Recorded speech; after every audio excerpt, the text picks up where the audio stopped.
Hello, everyone. Super excited to be here. We will be starting in a few minutes. While we get settled in, we have Kylie has put on a montage of pictures of Judy. So please, everybody, enjoy the pictures while we get everything started.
All right.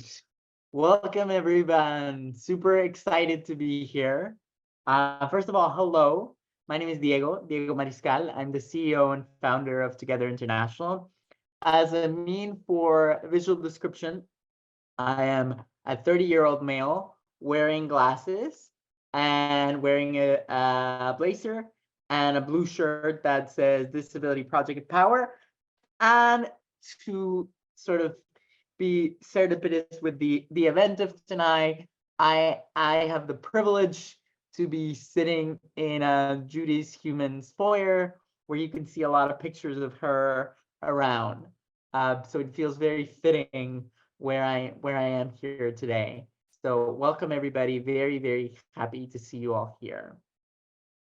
I'll start with a bit of introduction about myself and how I met Judy and what she meant in my life. But I wanna preface this by saying that probably nothing that I say tonight will do justice with what I feel for Judy and what Judy meant to me. However, I will do my best. So Judy and I met about 9 years ago at the UN Convention on the Rights of Persons with Disabilities. I knew who she was, and I remember seeing her and immediately wanting to take a picture and wanting to tell her about what we do. And she, of course, gave me her card and introduced herself. And I remember I had to go to the bathroom and sort of calm myself because I was so excited for who I was meeting. And then a couple weeks later, I called her and we finally set up a time to chat. And immediately when I told her that I was from Mexico, she was very interested in meeting and connecting me with her husband, Jorge. Um, and we got to talking and she became one of my closest friends and mentors. And so I share this because many of us know that Judy was a connector and a really, she really loved people. And so I think that, yes, there's all the legacy and the work that she did, but at the heart is the connection that Judy had with each and every one of us. So I'm sure that you'll see that throughout the events tonight. So I'm very excited to also share that we'll be hearing from a number of people tonight. As a way of context, so I lead an organization called Together International, which focuses on supporting entrepreneurs with disabilities. Judy was an integral part of making Together a reality. We would talk almost every night for 20 minutes to 2 hours. And even though we oftentimes disagree on things or could have difficult debates, at the end of the day, we would always end the call with "I love you," saying "I love you" to each other. And I again, I think that that is the spirit of who Judy was. And so I'm very excited to share the next information about the next presenter. As I mentioned, I lead Together International, which is an accelerator for founders with disabilities. And one of the inaugural recipient of an award we gave, actually it's called the Judy Heumann Innovation and Entrepreneurship Award, was given to Lachi. And so I am super honored and excited to show Lachi's video tonight. And then after the video, we'll be hearing from one of the song's co-writers and producers in the video and a member of RAM, James Ian. Thank you, everybody. So we're having some technical difficulties. Yes, I know I was muted. Jorge is here, so we're trying to figure out some logistics here. Um, um, we'll be able to, I think we have some team members for Together. We'll be able to share some information on the website. But while we're working on the kinks of everything, if people want to share in the chat a bit of story about how they met Judy, I think that will be a really good moment, and I can try to spotlight some stories that I think will resonate with everybody.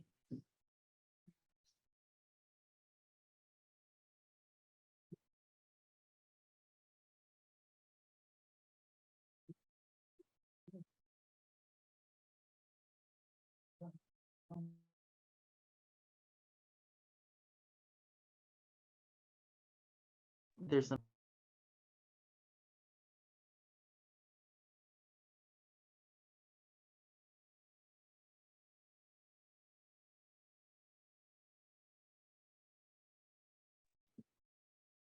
met Judy during friendship journeys. I'm Judy's manager for the film and TV. Whoa, that's great. That's great, John. Really good to hear that. Arthur from Team Latchy and Ramp. So excited to see you. See the video, Arthur. Andy, I see you here. Super excited that you're here. I met Judy through my brother Spencer. It's so nice to see you, Felicity, as well. I see all the great stories here, and it just comes to show there's 300 people connected. So it just comes to show how much Judy touched everybody.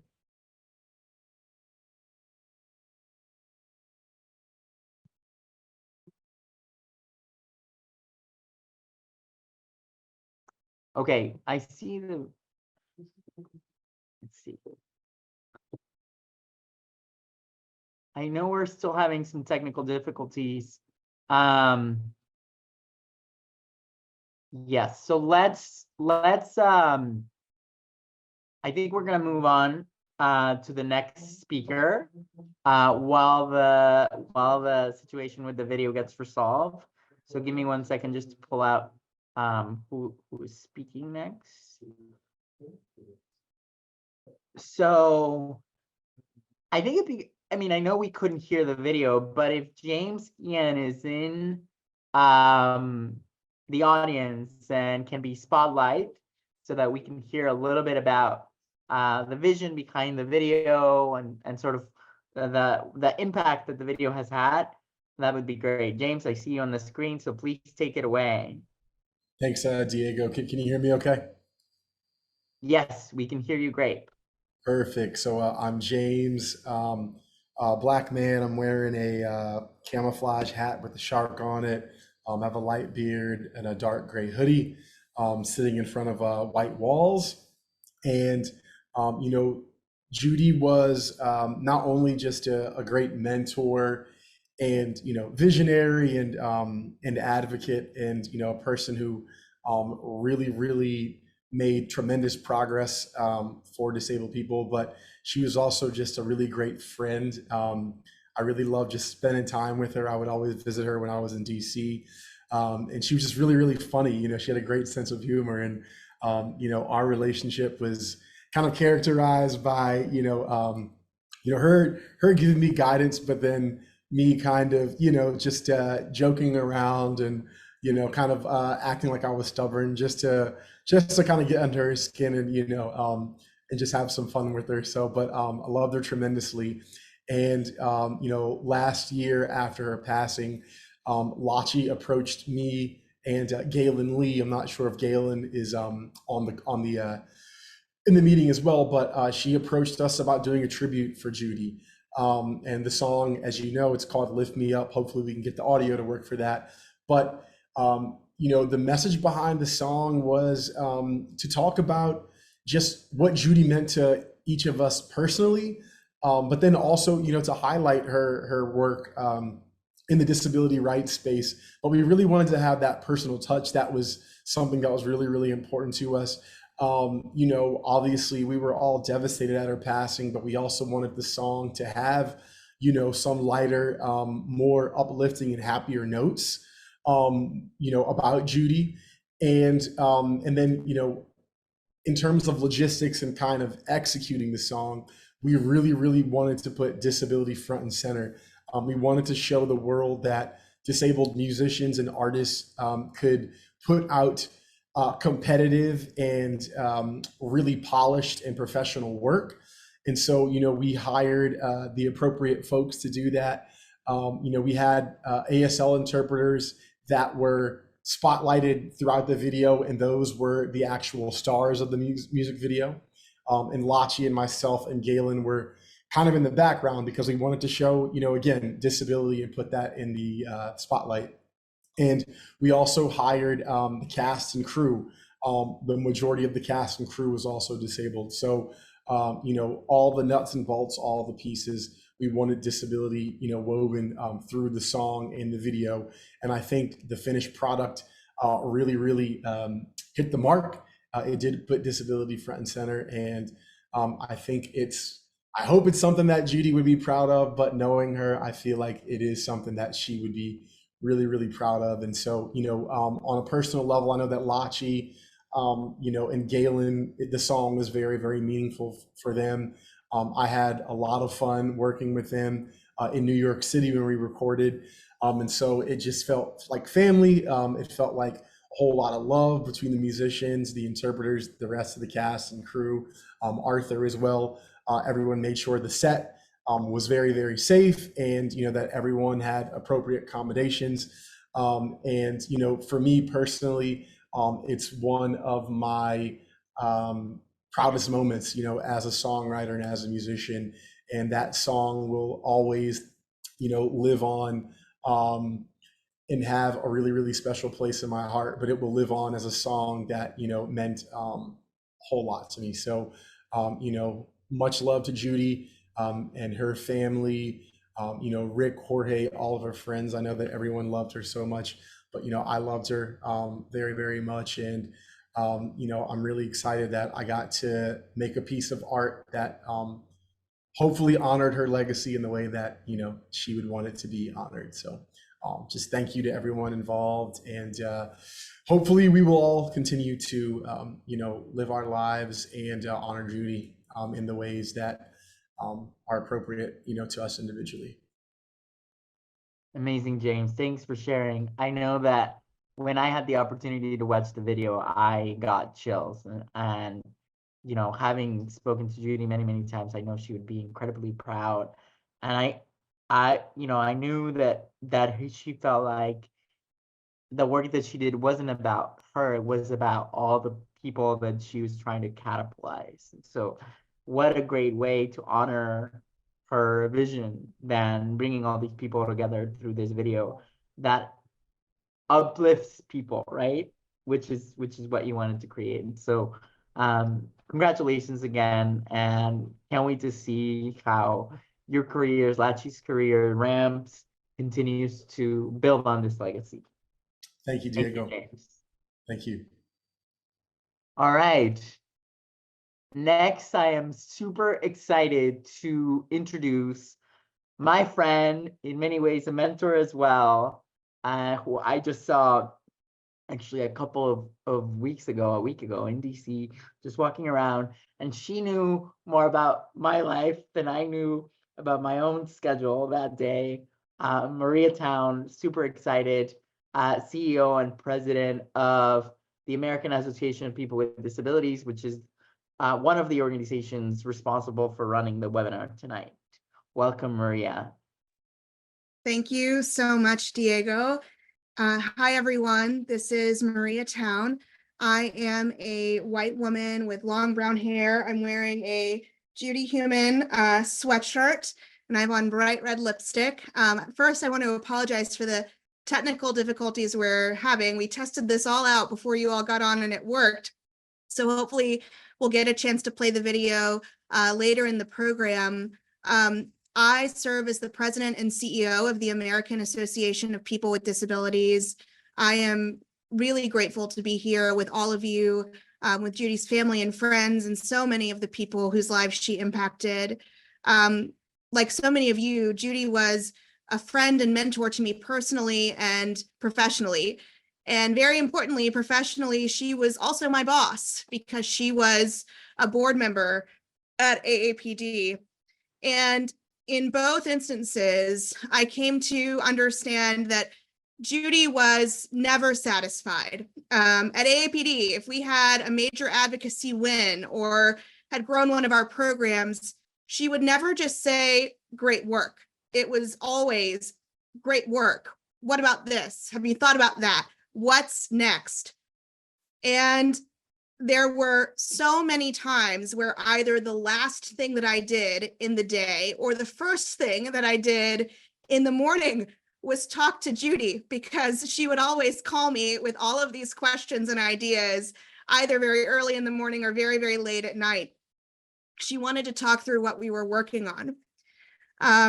So when I thought about what I would say tonight, I thought about what I would tell Judy about if I got a phone call from her later this evening, because I know it wouldn't happen until at least 10 or 11. So if she called me at 10 or 11 this evening, here's what I would talk to her about. I would tell her about the work happening through AAPD's Voting and Civic Engagement Initiative, Rev Up. We're doing work to improve the accessibility of elections, including advocating for plain ballot measures to be written in plain language and polling places to enforce accessibility standards. I would share with her the ways that activists across the country are engaging candidates up and down the ballot on issues that are important to the disability community. I am sure, I'm like literally no doubt, that she would ask how many presidential candidates have responded to our presidential candidate questionnaire, and ask how many major networks have responded to our memo about coverage of the election and disability issues. The answer is not enough, and we need to continue to call out and call in elected officials so that they know the disability community cannot be ignored. Judy loved engaging with and supporting young people on their personal and professional journeys. And I've loved seeing everyone in the chat tell their stories about how Judy mentored them when they were a young person. She would be thrilled that we just expanded our fall internship program to work with more interns for a longer period of time. She would undoubtedly ask me about how the recruitment process was going, and I'd tell her that we were expanding. We're going to host 10 fall interns for 14 weeks in placement sites in congressional offices, federal agencies, nonprofit or for-profit organizations. And I'd tell her that interns would be paid to work part-time for 15 hours a week for 14 weeks. The applications for the fall internship program are due next week on March 13th, by the way. Judy would definitely want to know when she could meet the interns, if she could mentor them, and she would want to know what we were going to do to make sure that we supported them beyond their internship program, to make sure that we supported them throughout their professional lives. And I would want to tell her very proudly that in research we just did, 73% of AAPD program alums are employed full-time. And she would know that that was a big deal because less than 30% of people with disabilities in the United States are even engaged in the workforce. She would be thrilled that we're hosting a virtual career fair on April 18th at 2 p.m. And if you, any of the people who are employers on this webinar want to participate, that registration is open until April 8th. And if you're a job seeker, you can register for the career fair until April 14th.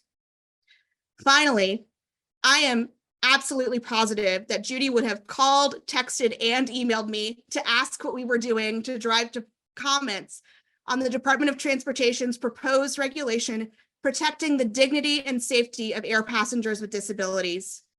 Through her advocacy, both in the United States and abroad, Judy helped open up the world to disabled people.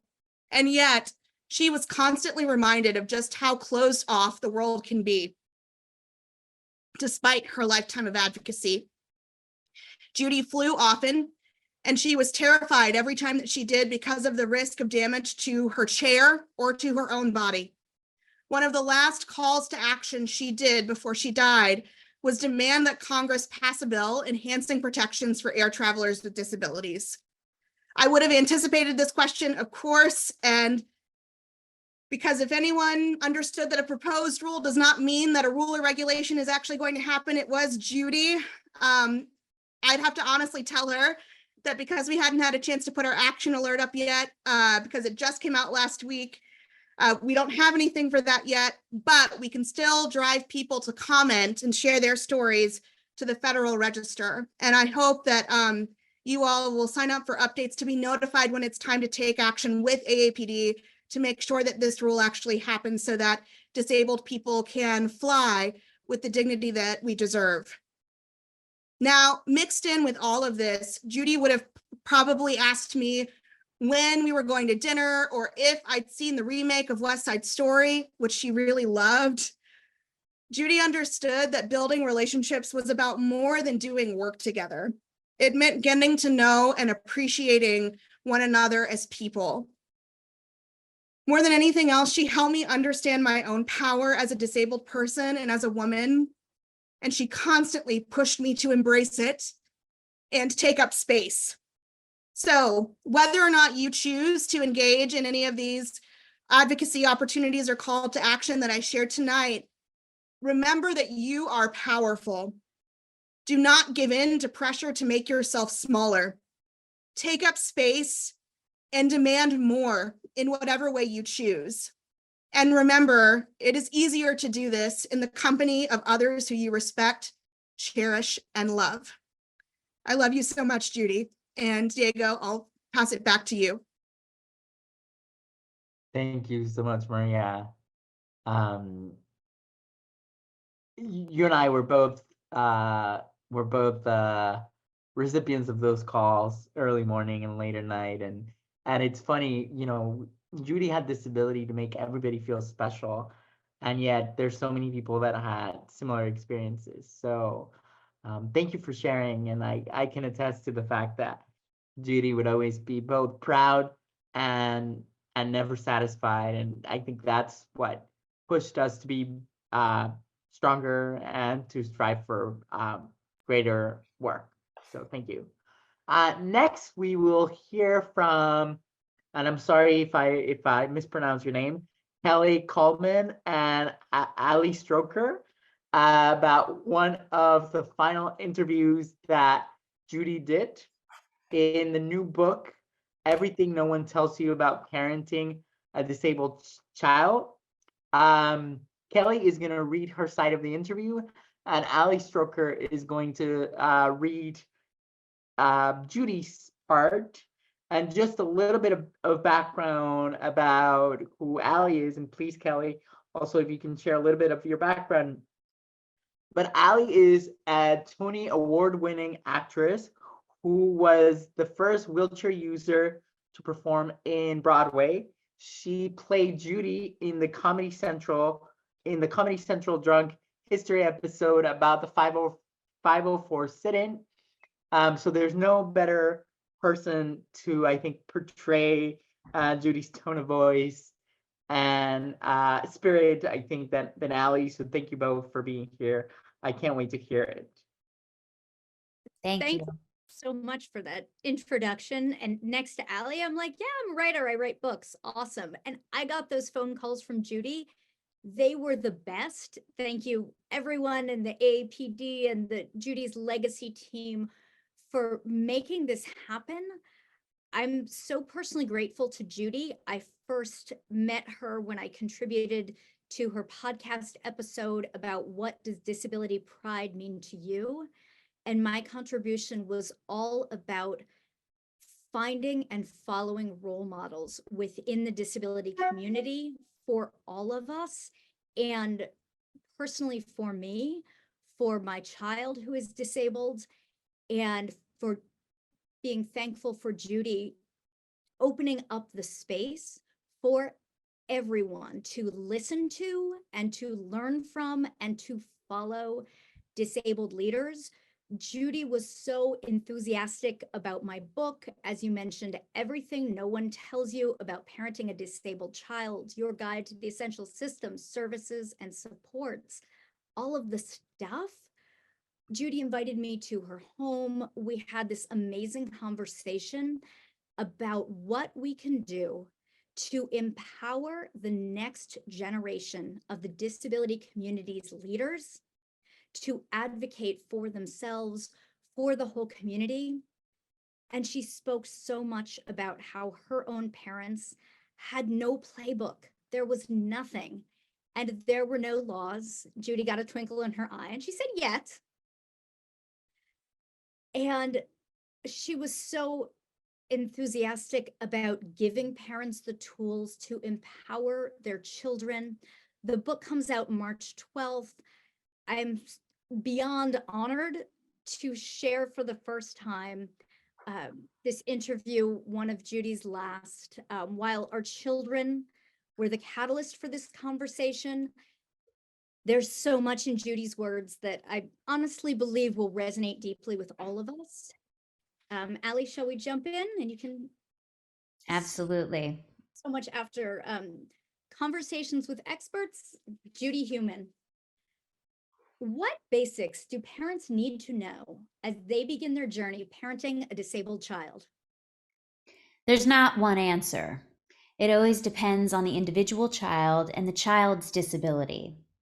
It can even depend on when the onset of the disability occurs. There's just so much for parents to learn while they're also balancing life. What is important is for people to understand the disability, not just by a label, but with a deeper knowledge of disability and the specifics of their child's disability and its manifestations. You need to go beyond labels. You need to dig deeper to find out what this actually means. You need to learn to set expectations for your children, and that might look different for each child. You need to find out what is there to help your children in their individual way. So many parents are shocked to learn that their child is disabled. What can we do to take away some of that initial shock or fear or general mess of emotions? On some level, all families should be aware of disability and the resources that are out there. Even for those who are considering becoming parents, you need to realize that we don't know what's going to happen in any of our lives, in every area, including disability in children. There needs to be a basic acknowledgement that at any point during one's life, you could acquire a disability, have a disabled child, or your child could acquire a disability. Why does this matter? Because one of the most important issues is being able to really think about what your views are of disabled people. In many ways, it's as important to have a mindset change as anything. We need to talk about how we take that journey, how we learn more, and how we grow. What would you say to parents who are struggling with their own internalized ableism?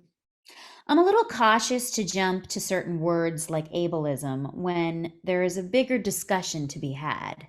That word can be appropriate or it can be charged in a way that is not entirely helpful. In the case of a family member or close friend who truly loves this child, is it really ableism or is it limited exposure?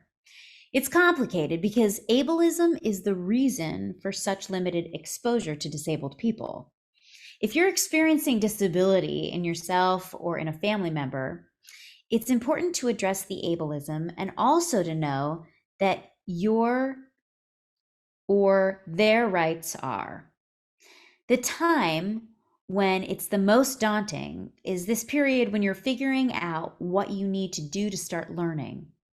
It's about ableism, but it's also about the void of information. Why is there a void? Because of ableism. It's all linked. The question is this: how do you begin to acquaint yourself with the information that you need? You don't have to be a specialist in everything. You need to start with broad, accurate information, including how to connect with groups of disabled leaders and similar families.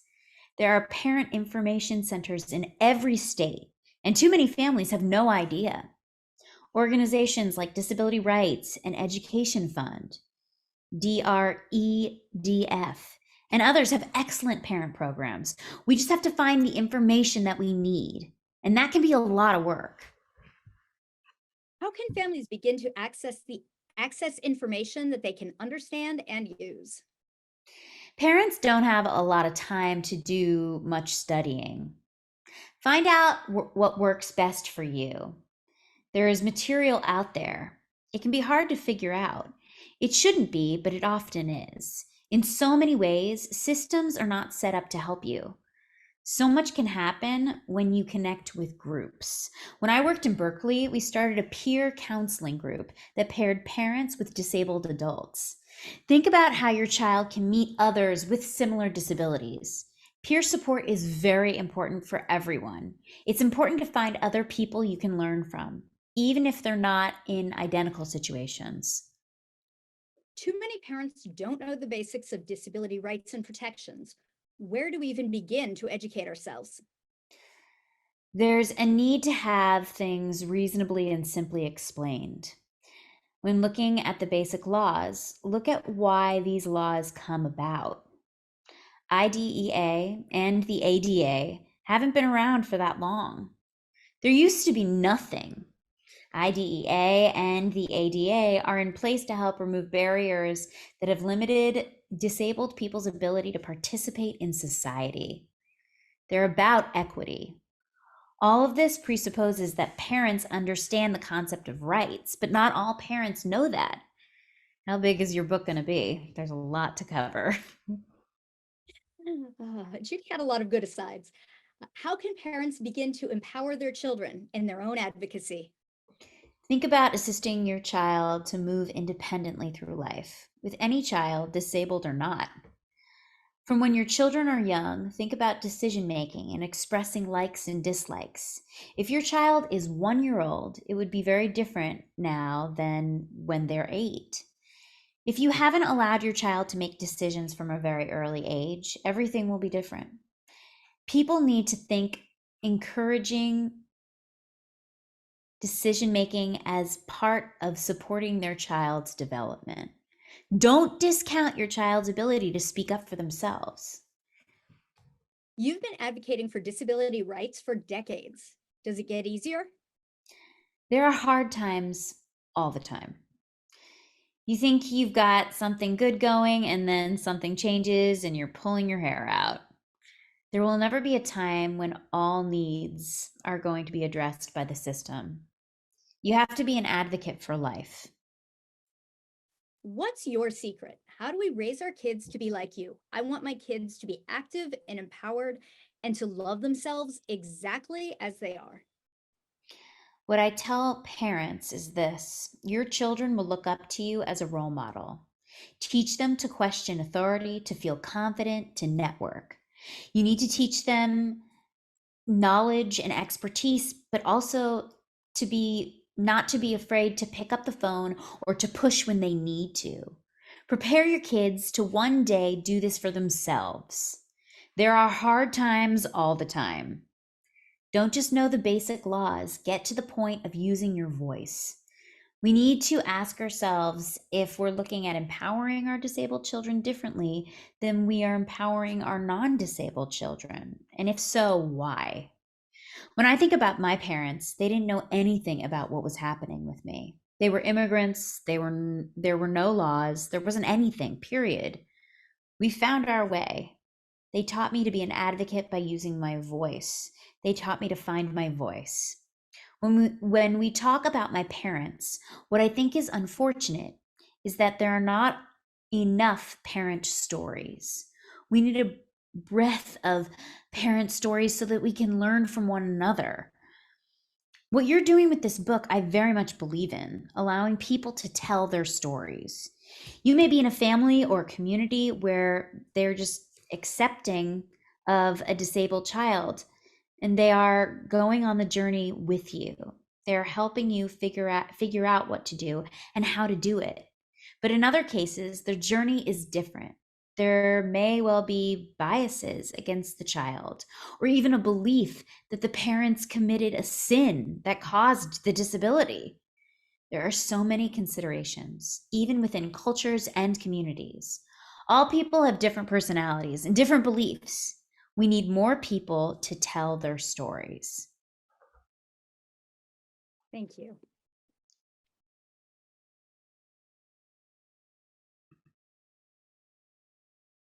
Oof, I got chills. Kelley, is there anything else you wanted to share in terms of context of the book? Thank you. I would first like to share, I was remiss in visual description. I am a white woman with long pinkish hair and a bright pink scarf and black cat's eye glasses, sitting in front of a very graphic and busy wallpaper background. And I wanted to share that Judy was the first person on my list of people I wanted to interview for the book. Close seconds were Maria Town, Rebecca Coakley, Emily Ladow, Oliver James, so many of these leaders who we're all following. And I didn't reach out to Judy for the longest time because I knew she would say no. And boy, was I wrong. As we know and we're seeing in the chat, Judy was such a connector and was so connected to all of us. Right. She reached out that afternoon and she invited me to meet in her home. And it immediately felt like I was in the circle of this huge community she had created. And with this book, my great hope is to elevate leaders like Judy, like Maria, like Ali, like so many of those that are currently surrounding us, and that we get those role models for our children and we support our entire families together. Amazing. Thank you. Thank you for the work you're doing, Kelley. Ali, is there anything else you want to share after gracing us with Judy's voice? Well, first, I also didn't do a visual description. I'm sorry. I'm a white woman with blonde hair in a bun, and I'm wearing a white blazer with pinstripes, and I'm sitting in front of my messy living room. And I can't help but think about, if Judy was here, she would say, well, are you gonna sing? And so there is a song that I always think of when I think of Judy, and I sang it at the Ford Foundation at her memorial. And so I thought it would be appropriate to sing it tonight. And this is I Have a Dream by ABBA. And we're just going to do it a cappella. What a treat. What a treat. I have a dream, a song to sing, to help me cope with anything. If you see the wonder of a fairy tale, you can take the future, even if you fail. I believe in angels, something good in everything I see. I believe in angels when I know the time is right for me. I'll cross the stream. I have a dream. I'll cross the stream. I have a dream. Wow. What an incredible moment, Allie. Thank you so much for sharing. One of my last memories with Judy was actually singing an ABBA song together, and thank God someone actually recorded us singing karaoke. So I know she would approve of that song, of your beautiful voice, and I can't wait to hear more at some point. Thank you so much for sharing. Thank you so much for doing this tonight. All right.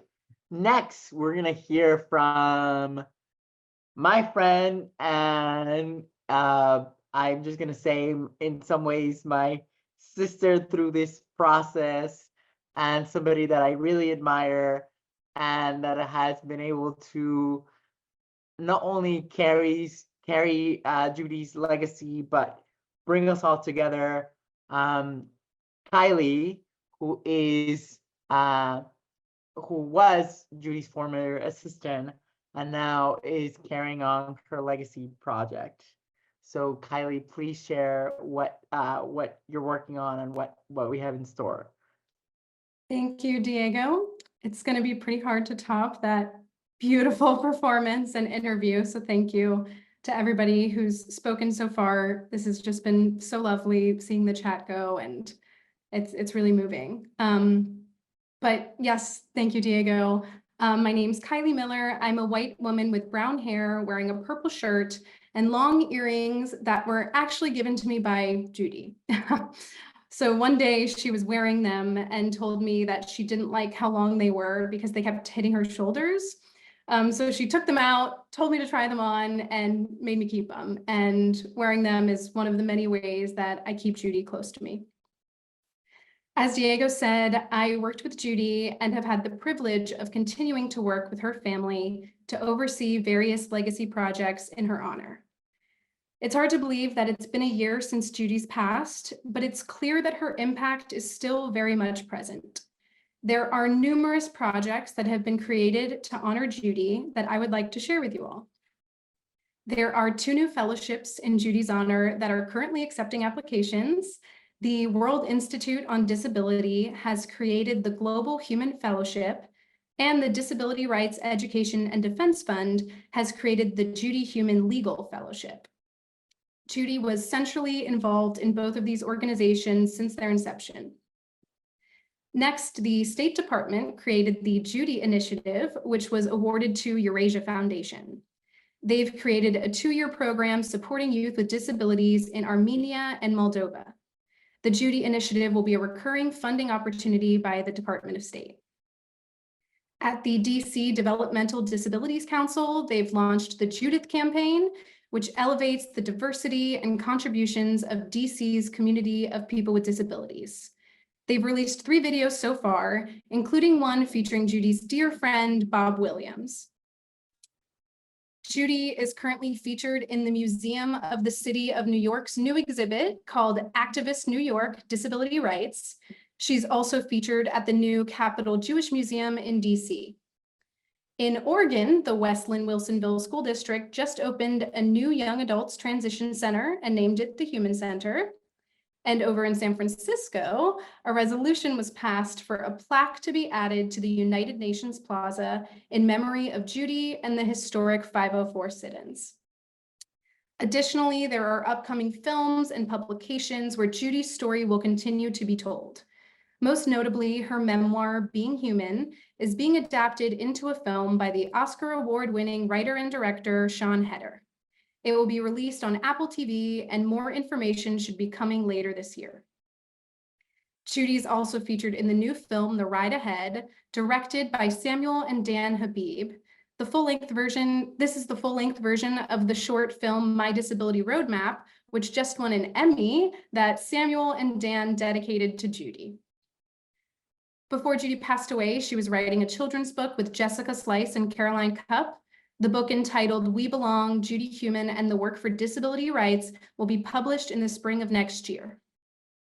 And in addition to the Together International Award that Diego mentioned, there have been awards in Judy's name created by Easter Seals, the American Public Health Association, Disability Rights Maryland, and others.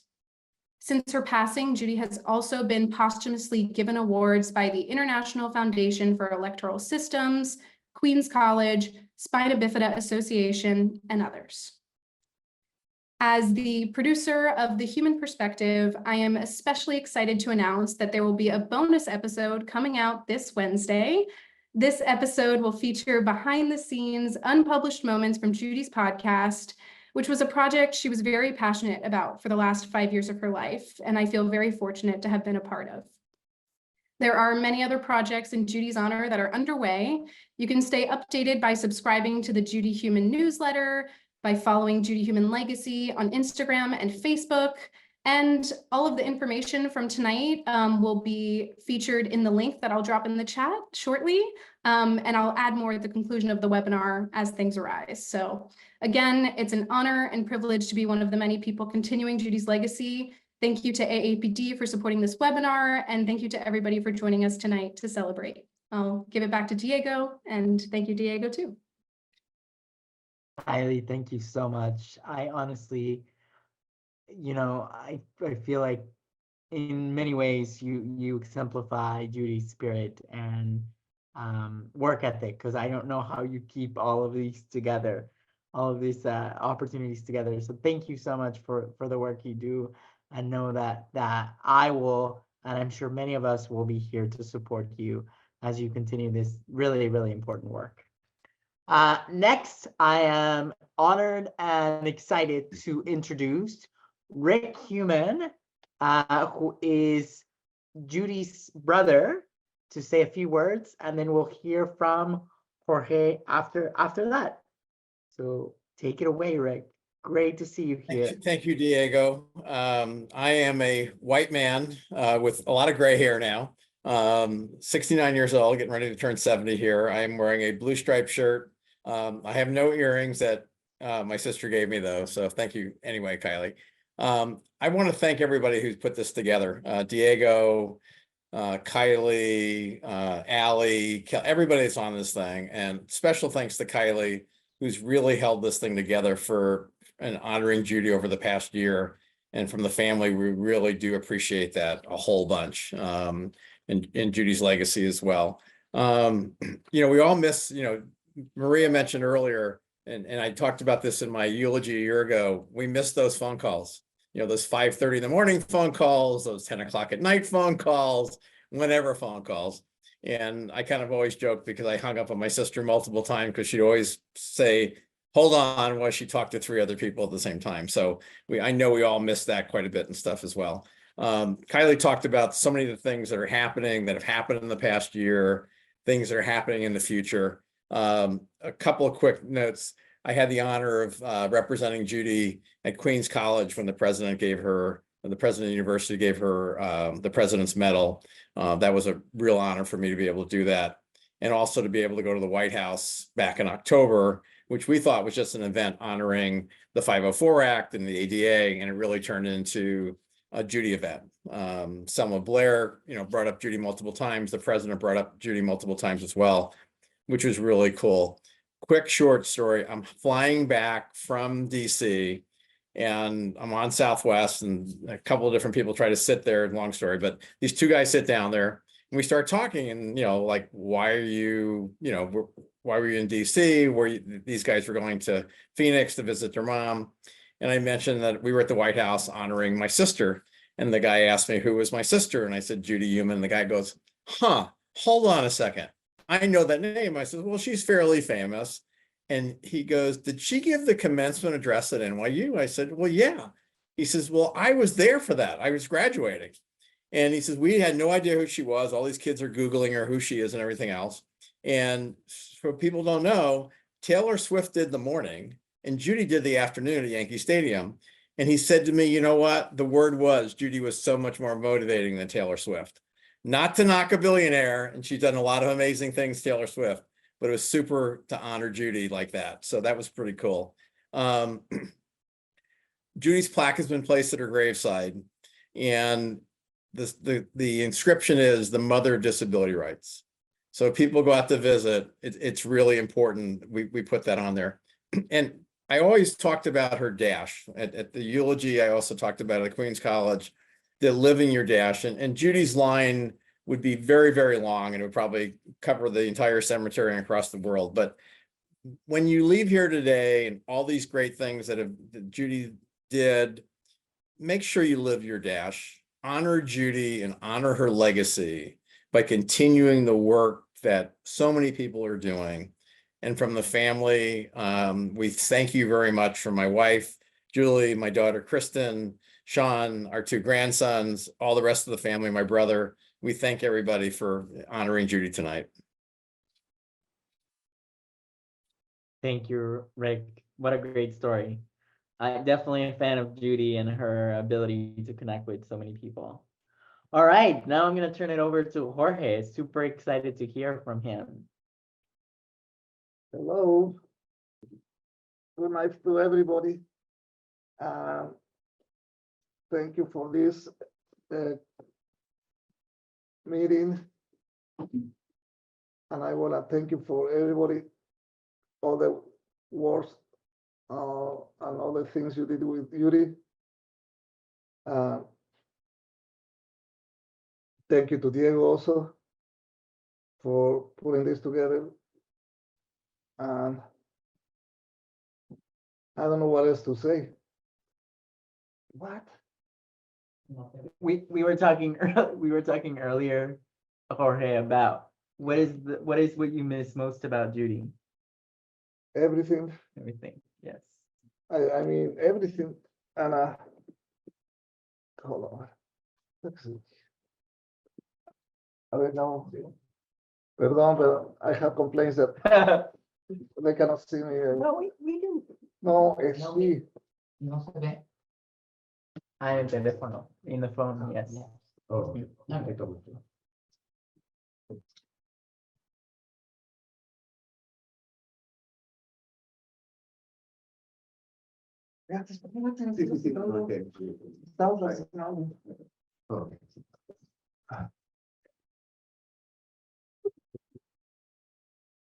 okay, sorry, but having two wheelchairs and this little space is okay. Well, as I was telling you, I'm very grateful for all of you to honor my wife and her first anniversary. I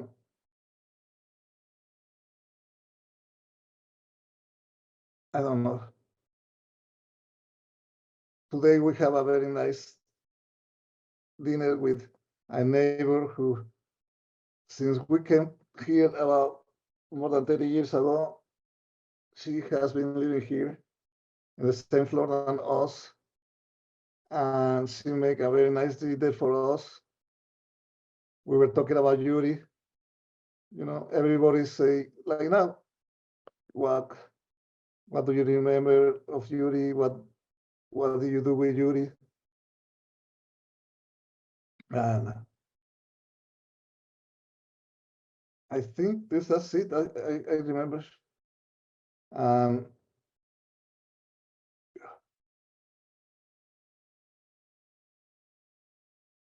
Thank No, you.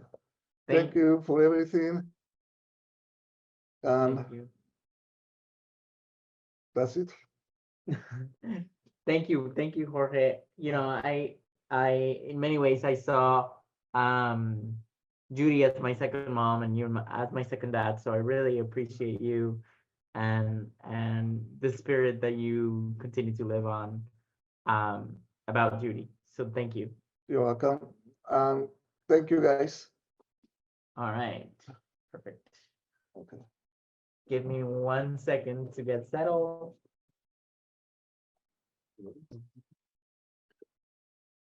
No, espérate. Oh.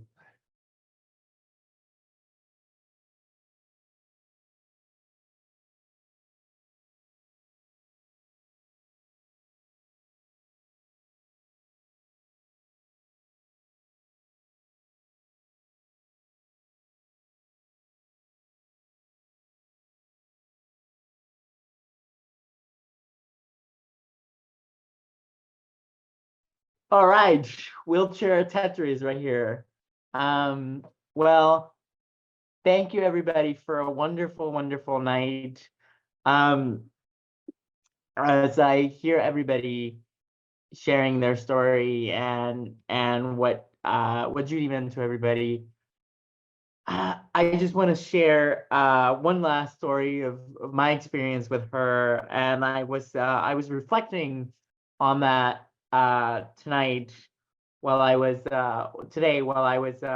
remembering her, and so I want to share a bit about what I wrote. And the funny thing is, you know, that we all know that Judy was a big texter. She would always text people.